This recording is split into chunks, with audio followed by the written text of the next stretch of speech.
Kaixo, nere supertxiki maiteak, zer modu zaudete zuen superboterak praktikatzen eta entrenatzen ziur nago baietz. Gaurkoan lege boteretsu bati buruz arituko gea.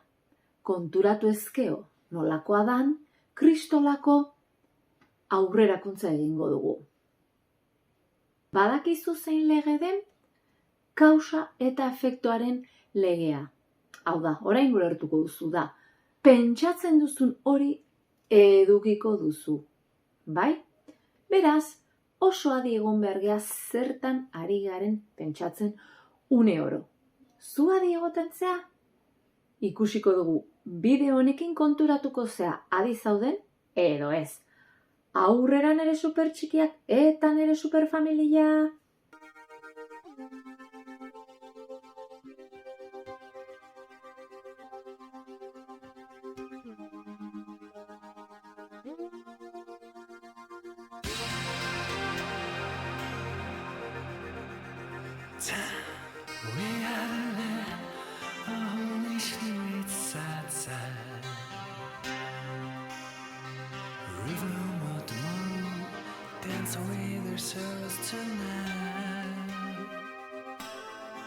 Goazen gogoratzea, 7 urte arte txiki itxo batei esaten diegun guztia barruraino jungo zaiola.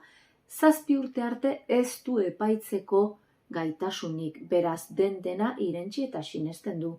Oso adi egon behar gea zer esaten diegun eta nola txikitxoei. Aldaketak nahi behar ezin dugu beti modu berean pentsatu. Aldatzeko gauzak ezberdin egin behar dugu. Beste pertsona batetan bihurtu behar gea, alegia. Betiko pertsonaia ezin dugu izan bestela, ez dugu ikusiko inungo gauza ezberdinik. Etorkizuna ereiten duzuna arabera gertatuko da. Hau da, nik gaizkiesaka pasatzen badut egun guztia, ze etorriko zai bueltan? Ez erronik ez.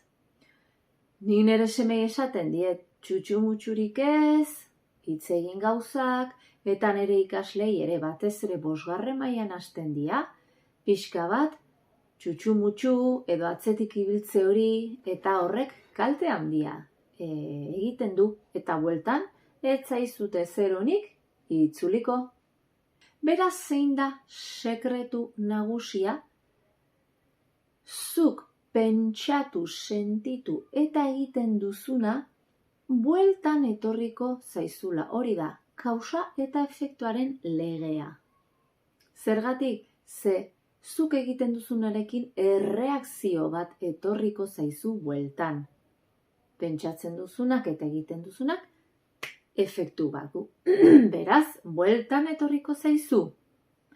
Adi egon, zer egin eta esaten dugun, agian norbaitek zerbait txarra esan du zutaz. Eta zu, barkatu egiten diozu, eta horrek zu libre usten zaitu. Baina ez, kausa hori sortu duen pertsonak. Berak efektua jan beharko du. Beraz, fijatu zaite, gauza negatiboak edo positiboak jasan behar dituzun zure bizitzan. Egun osoan zehar. Ona etortzen bat zaizu, ziur aski hemen pentsamendu onak izan dituzu. Eta txarrauki baduzu, abertze aritu zaren pentsatzen. Zein da beraz lege hau dominatzeko trukoa? Zentratu zaite beti positiboan eta zuk lortu nahi duzun horretan. Zergatik, pentsamenduak, gure buruak beti du inertzia bat gauza negatibo edo kezketan sartzeko. Beraz, erronka bat botako dizuet. Elkarbanatu idazu hemen behan, hemen kontatu dizuedan bezala supertxikiak bat edukin hauetan, zertan enfokatuko zean, kausa eta efektu legea positiboki erabiltzeko, irrikitan egongo naiz irakurtzeko. Beraz, hasi idazten, Aurrera supertxikiak eta aurrera superfamilia!